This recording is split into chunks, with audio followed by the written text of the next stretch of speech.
Elle se dresse fièrement depuis le Moyen-Âge, perchée sur un promontoire rocheux au milieu d'une forêt sauvage. Avec leur silhouette singulière, les Tours de Carbonnières vous invitent à découvrir une partie aussi méconnue que surprenante de la Corrèze, la Zintrie. Un territoire enclavé entre le Limousin et le Cantal où les histoires sont à l'image des paysages grandioses, avec nos invités passionnément attachés à leur terre et à leur culture. Attendez-vous à aller de surprise en surprise, cap sur la Zintrie, la Corrèze inédite.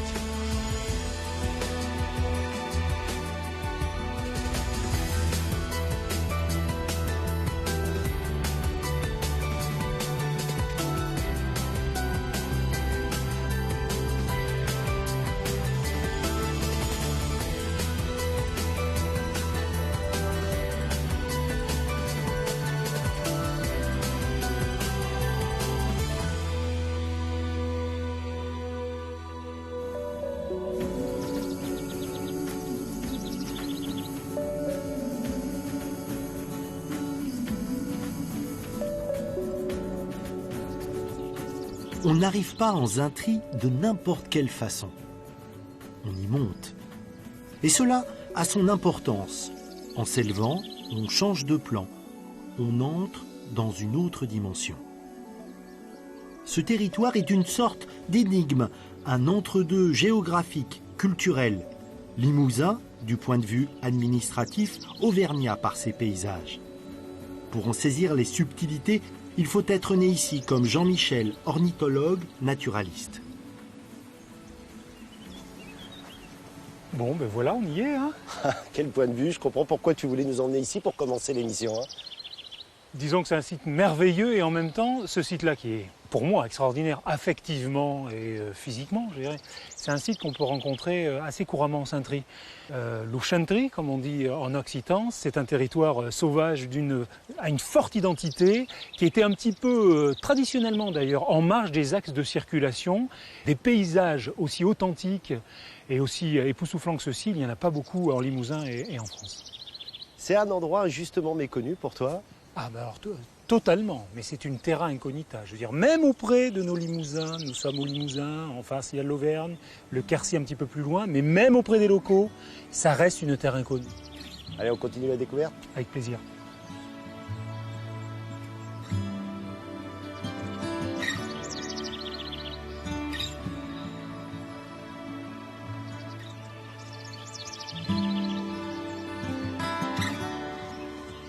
Je suis très impressionné quand même par l'omniprésence des forêts. Aujourd'hui, on voit de la forêt partout, c'est parce qu'il y a eu un exode rural massif. Les gens ont quitté notre région, notre Zintrie et notre Limousin, je dirais 100 ans en arrière. Eh bien, la nature a repris ses droits. C'est ce qui se passe ici. La forêt, c'est un indicateur de non-présence humaine. Ah, mais exactement. C'est-à-dire là où il y a des hommes, évidemment, il y a des paysages ouverts. Et là où il y a de la forêt, ça veut dire que l'homme a quitté. C'est de la déprise agricole caractéristique. Alors là, on est où? C'est un bon exemple justement de l'exode rural. Alors voilà, une bâtisse. Imagine cet endroit 50 ans en arrière. Tu m'as bien entendu, c'est-à-dire c'est tout récent, je dirais. 50, 70 ans, il y avait encore des gens qui vivaient entre ces murs. Et puis à l'extérieur, des cris d'enfants, des animaux évidemment qui se manifestent, certainement des bovins, mais aussi beaucoup de moutons et de chèvres ici qui entretenaient précisément ces pentes abruptes. Mais en fait, il y a beaucoup de maisons, c'est un village important ici. Ben, c'est pas un petit village, on peut imaginer qu'il y avait plusieurs dizaines ou centaines d'habitants dans cet endroit. Carbonnières, c'était véritablement un village. C'est là qu'est né mon grand-père. Alors comme tu l'as compris, c'est un territoire rude. Mon grand-père, pour planter le décor, il faisait 1,65 m, il chaussait du 45-46. Alors c'était quelqu'un bien planté en effet sur terre, mais c'était des durs au travail. Et puis, il faut le dire, hein, quantité de ces familles nombreuses. Hein, autour de mon grand-père, il y avait quasiment une dizaine de frères et de sœurs. Quantité de ceux-ci sont morts aussi à la naissance. Je dirais que c'était une forme de sélection naturelle. On vivait avec la nature, on subissait évidemment cette nature-là.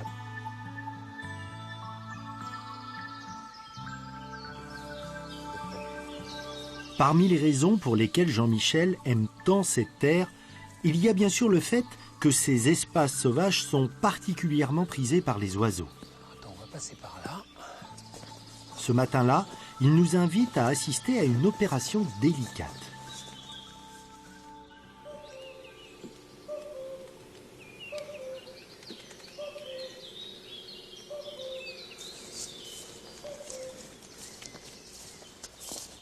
Allez, en avant. Là, l'idée, c'est de poser des filets, d'installer des filets dans ce site pour capturer des oiseaux assez communs, à vrai dire, en vue de les baguer. Donc là, c'est vraiment un programme de recherche qui est mené par le Muséum national d'histoire naturelle de Paris, qui consiste à s'intéresser à nos petits oiseaux de chez nous. Regardez un petit peu ce que j'ai trouvé. C'est le pinson des arbres. C'est probablement l'oiseau le plus commun en France et en Saint-Try également. Et là, on a affaire à un joli mâle. Il faut apprécier la couleur de ces... Voilà. Je peux le toucher? Il faudrait éviter. Ah non, je te demande. Pardon, non. Mais je peux comprendre que ça, voilà. C'est tellement beau, c'est délicat. Exactement. Ça incite. Il n'émet pas de son? Dans ces conditions-là, non. Il est impressionné et on peut le comprendre. Donc, mais pourtant, c'est un magnifique chanteur. Hein. Ça, c'est un mâle, c'est un garçon. Je vous rappelle qu'il n'y a que les mâles qui chantent dans la nature, les mâles oiseaux.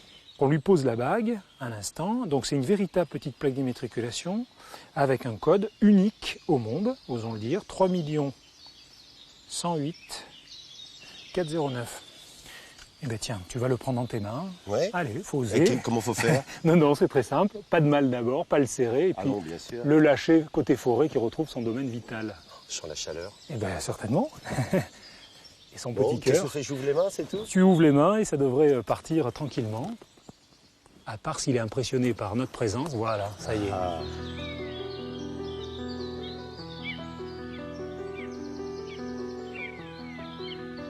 C'est ce que tu regardes? Ouais, c'est une buse variable. Tu sais, tu pourrais me faire balader ici les yeux bandés. Je te dirais, oui, l'oiseau va nous donner l'identité du paysage. Je vais te proposer de mettre tes mains derrière tes oreilles et écouter par ici. Là, il y a une petite espèce.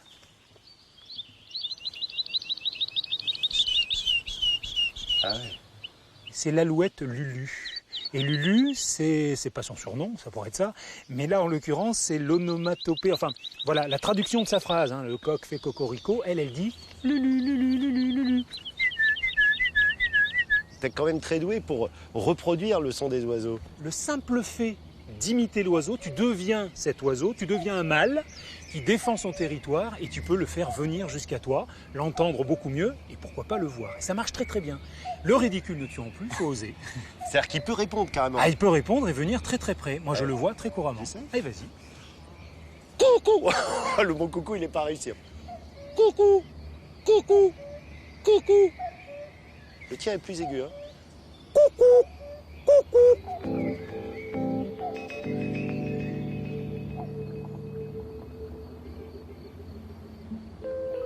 Pour bien comprendre ce territoire, il faut tout explorer, depuis les sommets, les puits, comme on dit ici, jusqu'aux profondeurs des gorges. L'ambiance y est différente, encore plus sauvage, plus exotique. Mais si la Saint-Try est une terre de nature, c'est aussi une terre d'histoire.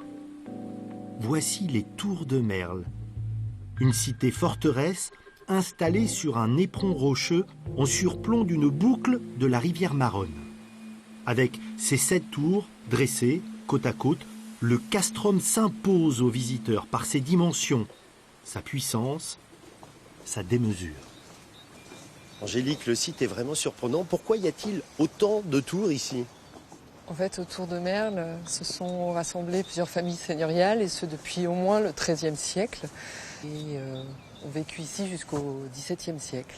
Alors on n'est pas dans l'image traditionnelle, un lieu, une famille, un château. Ah non, c'est vrai, on est loin de l'image classique du système seigneurial avec son seigneur, sa famille, ses sujets. À Merle, il y a ça aussi, mais avec beaucoup plus de monde en fait. C'est ce qu'on appelle une co-seigneurie. Il y a combien de familles en gros qui vivent sur le site? Alors au XIVe siècle, par exemple, on a dénombré jusqu'à 6 familles. L'intérêt des Tours de Merle, c'est qu'on a quand même un panorama de construction du XIe au XVIe siècle quasiment. Et on peut voir ici, sur cet éperon, plusieurs types de constructions. Il y a d'un côté des constructions défensives et d'autres à vocation plus résidentielle. résidentiel, c'est par exemple ce qu'on a là, parce que je vois une cheminée. Donc, est-ce Voilà. que c'est un indice? Oui, un bon indice. Il y a des cheminées, des fenêtres à coups-sièges. Ce sont des sièges en pierre accolés donc à la fenêtre et sur lesquels on peut s'installer pour regarder le paysage. Donc c'est un certain confort. Il y a des placards muraux, beaucoup d'autres aménagements qu'on ne décèle pas comme ça au premier abord. La coseigneurie, c'est, toute proportion gardée, un lotissement pour nobles.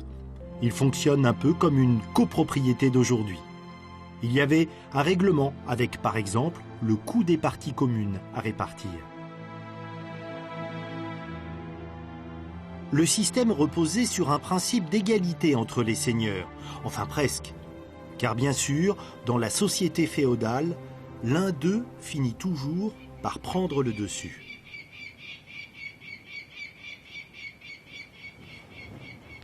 Quel point de vue, quel panorama. C'est la plus haute tour en fait où nous nous trouvons. Pas exactement, non, nous sommes sur la deuxième tour la plus haute. La première est celle-ci, elle nous fait face, c'est la tour suzeraine qui domine le castrum. 2 mètres de plus, mais ça change tout. Ah oui, c'est le seigneur dominant doit montrer qu'il a la plus haute tour et ça fonctionne. C'est très symbolique.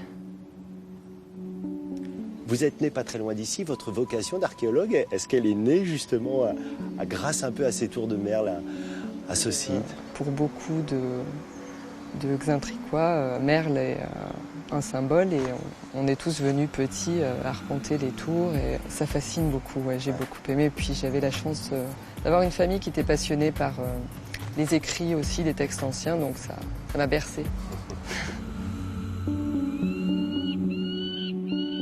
S'il y avait, au pied de ces tours, un petit village d'artisans et de commerçants, l'immense majorité du peuple de Xintri au Moyen-Âge, les paysans, vivaient sur leur lieu de travail, en pleine campagne.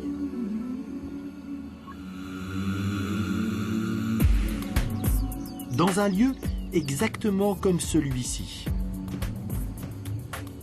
Nous voici aux fermes médiévales, à côté de Saint-Julien-au-Bois.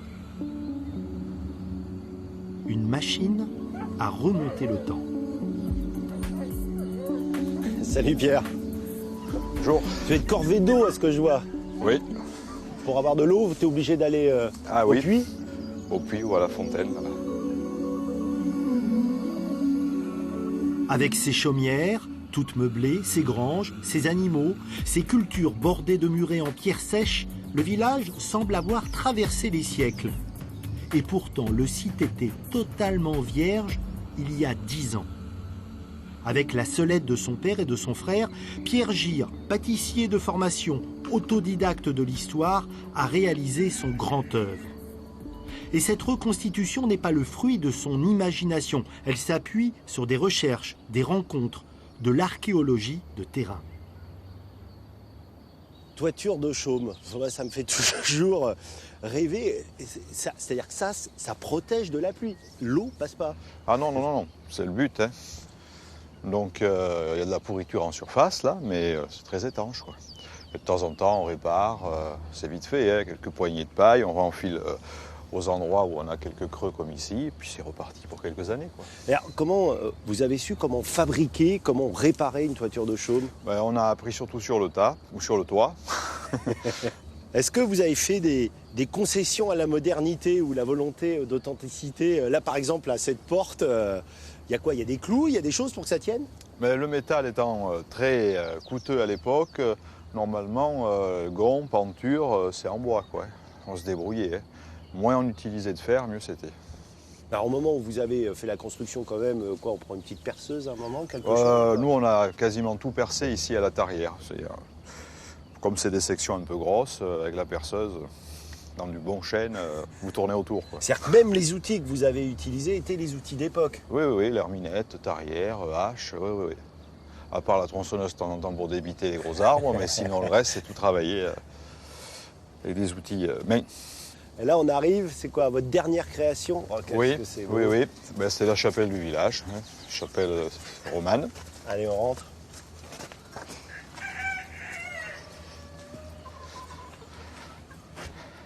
Avec son cimetière. Ça signifie que on enterrait là où on a vécu. Ah oui, oui. À l'époque, la mort, c'est la continuité de la vie, hein. Eh bien, on ne séparait pas les morts des vivants, quoi. Ils restaient au cœur même du village.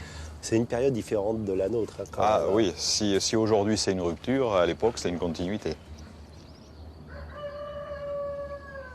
Et vous avez tout fait ici, quoi. Il n'y Ah, avait oui, rien. oui. Ah non, il n'y avait rien. Non, non, non. C'est-à-dire là, les peintures, tout ça, c'est toi? Oui, oui, oui. Ça aussi? Oui, c'est de la fresque. Quand tu dis frais, c'est-à-dire que tu as fait la chaux? C'est un mortier de chaux, grasse, et puis c'est peint directement dessus. Sauf que ça met plusieurs mois pour sécher, donc c'est vraiment pris dans la masse. Avec mon frère, on a fait la charpente, avec mon père, on a fait la maçonnerie, puis moi, j'ai fait les peintures après les finitions. Vous avez tout fait, quoi. Oui, oui, sauf la cloche. Ah oui, qui est là-haut? Oui. Elle fonctionne? Ah oui, oui, elle fonctionne. Allez.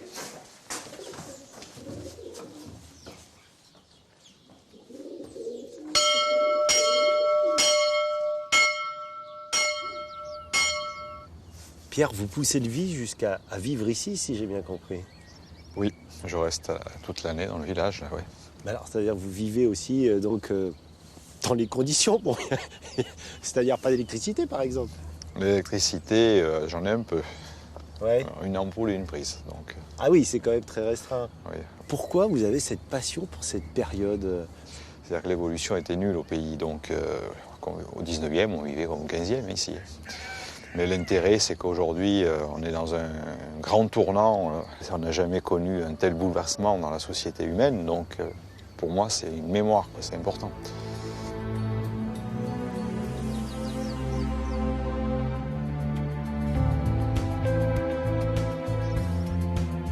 Est-ce les hommes qui ressemblent au pays dans lequel ils vivent, ou bien l'inverse?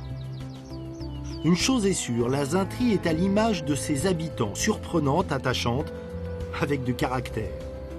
L'élevage de la famille Fourtet en est une belle illustration. Depuis plus d'un siècle, 4 générations, on élève ici des salaires. Goodwill, ce taureau de 1300 kilos, une bête de concours, permet à la famille de gagner chaque année les premiers prix au Salon de l'Agriculture. Ici, l'élevage se fait avec respect, harmonie, une certaine forme d'amour. Bonjour Yves. Bonjour Eric. Est-ce que je peux passer? Il y a du jus ou... Il y a du jus, mais bon, je vais pas tenir le fil encore plus bas. Ça doit passer. Quand on voit ces bêtes, on pourrait vraiment se croire dans le Cantal, hein, parce que les salaires, c'est quand même en Auvergne. Moins dans le Limousin, quand même, objectivement. Tout à fait. Le berceau, c'est Salers, donc c'est la ville de Salers, qui est donc du Cantal. Et nous, ici, la Zintrie, donc cette petite région et une partie est du département de la Corrèze, fait partie du berceau de la race de Salers. Elles ont des jolies têtes. Hein. Elles ont des jolies têtes. Donc c'est vrai que c'est la tête d'une Salers, comme on dit. Ben, c'est un peu la même chose que dans les autres races. On aime bien un gros nez blanc, comme ça, comme canard, il y en a. Un front large, des yeux expressifs. Et aussi, bien sûr, le cornage de la Salers. Le cornage de la Salers qui est important, puisque c'est magnifique, hein, là. Hein. C'est vrai que c'est une race qui avait tellement un beau cornage que encore beaucoup de nos vaches sont avec des cornes par rapport à beaucoup de races françaises qui ont plus de cornes. C'est quand même une race qui est mixte, hein, c'est-à-dire qui est viande et lait, mais elle était loin justement des races qui ont des grosses productivités, notamment en lait. Tout à fait. Elle était bonne productrice de lait, mais certainement que des races spécialisées, mais tellement maternelle qu'on n'a pas pu la traire sans son veau. C'est-à-dire? C'est-à-dire qu'elle a obligé l'éleveur, pour retirer son lait, de garder le veau avec. C'est-à-dire que les autres races laitières, les races spécialisées en lait, le veau est vendu à la naissance, quoi, à 3 semaines ou engraissé, n'importe quoi. Mais la vache ne voit jamais son veau. La Salers, si vous voulez enlever son veau, pas la peine, elle est tellement maternelle qu'elle ne vous donnera pas son lait. Vous leur donnez des noms?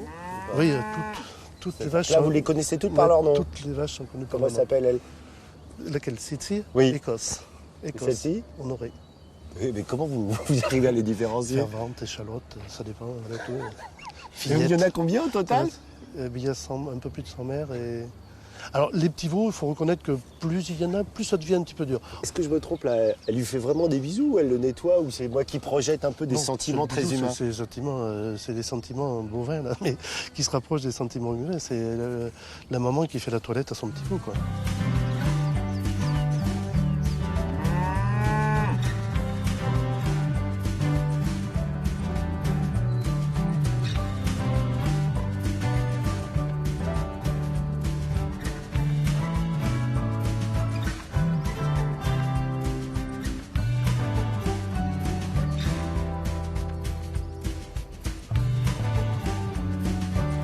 impossible de comprendre la Zintrie sans s'intéresser aux cours d'eau qui la traversent ou la délimitent, la Maronne, la Serre et surtout la Dordogne. Cette rivière est plus qu'une frontière pour ce pays. Elle est celle qui la relie, la connecte aux autres territoires, la nourrit au propre comme au figuré. On est sur quel type d'embarcation là, Philippe? Alors on est sur ce qu'on appelle nous des gabaros, on peut appeler ça aussi des filardières. Donc c'est des barques à fond plat tout à fait typiques de la vallée de la Dordogne, de la Haute-Dordogne, dont on se servait autrefois pour poser des filets de pêche. Ces barques-là, elles sont quoi? Elles sont d'époque, récentes? Elles sont très récentes, elles ont dû sortir non pas de l'usine mais de l'atelier du menuisier il y a une semaine. Mais elles sont faites à l'identique, c'est-à-dire que c'est exactement les plans et la manière de faire d'il y a 100 ans, 200 ans. Là, c'est une apparition. Où est-ce qu'on est? On est à Argentat, on est même au port d'Argentat, puisque voilà, ça paraît étonnant en plein milieu de la Corrèze de parler d'un port, mais c'était le port le plus important de la Haute-Dordogne. Difficile d'imaginer à quel point la Dordogne fut jusqu'au XIXe siècle une autoroute fluviale. De l'automne au printemps, les gabarres quittaient Argentat chargés de bois pour les barriques de vin, de piquets pour les vignes, destination Bergerac, puis Libourne, 300 km plus loin. Un voyage sans retour pour le bateau qui, une fois sur place, était détruit pour finir en bois de chauffage. Impossible en effet de remonter la redoutable Dordogne. Quand on navigue, il faut avoir tous ses sens en éveil. Et là, il y a un son qui signifie quelque chose. Voilà, il y a quelques petites vagues, donc c'est ce qu'on appelle l'écho du Malpas. Donc ça veut dire l'écho, c'est le premier son du vrai Malpas. Donc le Malpas, c'est un passage qui se passait mal, un mauvais passage. Ah ouais. Alors c'est pas celui-là encore, c'était juste l'annonce du très mauvais passage qui pouvait être mortel, avec beaucoup de gabarres malheureusement qui s'échouaient. Et bon, tout un tas d'histoires, de légendes aussi par rapport à ça. Donc il y avait un vrai savoir-faire de navigation quand même sur cette zone. Dans chaque Malpas, le chef gabarier devait connaître exactement l'endroit où il fallait passer, puisqu'ils n'étaient que 5 dans un bateau qui pouvait peser jusqu'à 20 tonnes. Ah ouais. Et il y avait une espèce de hiérarchie. Le gabarier en chef, derrière, les 2 rameurs, et puis il y avait le mousse qui est copé. Donc c'était, et chaque année, les rameurs devenaient peu à peu gabariers, le mousse devenait peu à peu rameur, etc., etc. Voilà, donc là on est dans les petites vagues d'aujourd'hui. Ah, c'est super. Putain. Nous convainc. Voilà, donc ça c'est ce qui annonçait le vrai Malpas, qui est en dessous. C'est-à-dire que ça va être pire après alors? Non, parce que justement, les gabariers, pour éviter de passer le vrai Malpas, ou de trépasser dedans plutôt, ils ont construit un canal. Là on est dans le canal maintenant. Là c'est bon, ça roule. Voilà, donc là il y a un petit mur sur notre droite.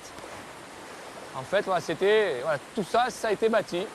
Tout ce qui est à droite, là c'est un canal que les gabariers ont bâti pour éviter de trop embarquer d'eau et de trop casser les bateaux. Tu vois, quand tu navigues ici, même quand il pleut ou qu'il n'y a pas de grand soleil, quel plaisir tu prends? Ah ben, le plaisir, c'est que c'est une rivière qui est magnifique. Voilà, on dit que déjà que c'est pas une rivière, que c'est un fleuve. On va commencer par ça. On n'en a pas encore parlé, mais pour nous c'est important.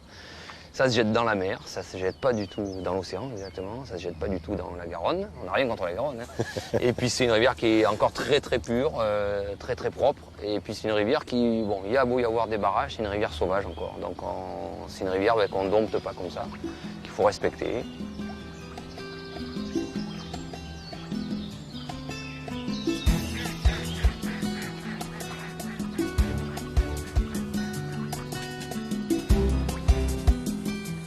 C'est du village de Beaulieu, le bien nommé, que nous allons vous saluer, une cité médiévale qui s'est développée autour d'une abbaye romane, un site plein de charme à l'image de cette chapelle des pénitents qui se reflète dans les eaux de la Dordogne.